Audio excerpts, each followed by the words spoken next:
విజయం బీజేపీదే అంటున్నాయి సర్వే సంస్థలు. దాదాపు అన్ని సర్వే సంస్థలు కాషాయ జెండానే హస్తినపై ఎగురుతుందని అంచనా వేశాయి. 1-2 మినహా అన్ని పోల్ కంపెనీలు దేశ రాజధానిలో కమలమే వికసిస్తుందని తేల్చి చెప్పాయి.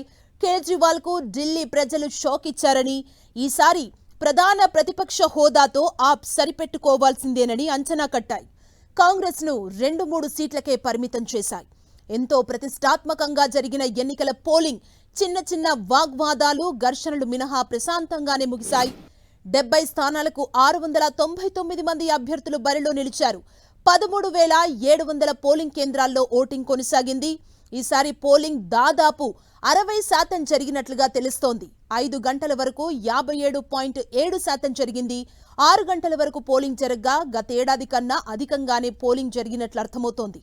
అయితే ఈసారి ప్రభుత్వ వ్యతిరేక ఓటు పెరిగిందని సర్వే సంస్థలు చెబుతున్నాయి. కొన్ని ప్రాంతాల్లో ఆప్ని చీపురు కట్టతో ఊడ్చి పాడేశారని అంచనా కడుతున్నాయి.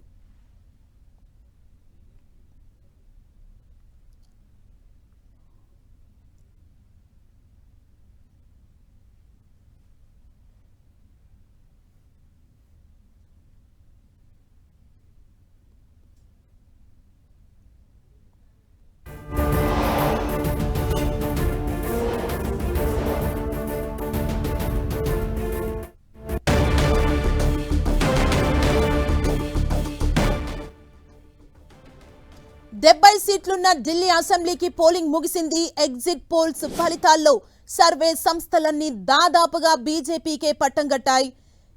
ఏబీపీ మాట్రిక్ ఆప్నకు 32 నుంచి 37 సీట్లు, బీజేపీకి 35 నుంచి 40, కాంగ్రెస్ కు 1 సీట్ వచ్చే ఛాన్స్ ఉందని జోస్యం చెప్పింది. పీపుల్స్ పర్ల్స్ ఆమ్ ఆద్మీ పార్టీకి 10 నుంచి 19, బీజేపీకి 51 నుంచి 60 సీట్లు రావచ్చని అంచనా వేసింది. రిపబ్లిక్ పి మార్క్ ఆప్నకు 21 నుంచి 31, బీజేపీకి 39 నుంచి 49, కాంగ్రెస్ కి 1 సీట్ వచ్చే ఛాన్స్ ఉందంటోంది. పీపుల్స్ ఇన్సైడ్ సంస్థ సర్వేలో ఆప్ 25 నుంచి 29, బీజేపీ 40 నుంచి 44, కాంగ్రెస్ 0.2 సీట్లు వీటికి రావచ్చని తెలిపింది. కేకే సర్వే ఆప్నకి 39, బీజేపీకి 22 సీట్లు వస్తాయంటోంది. పోల్ డైరీ ఆప్నకు 18 నుంచి 25, బీజేపీకి 42 నుంచి 50, కాంగ్రెస్ కి 0 నుంచి 2 సీట్లు వస్తాయని లెక్కగట్టింది.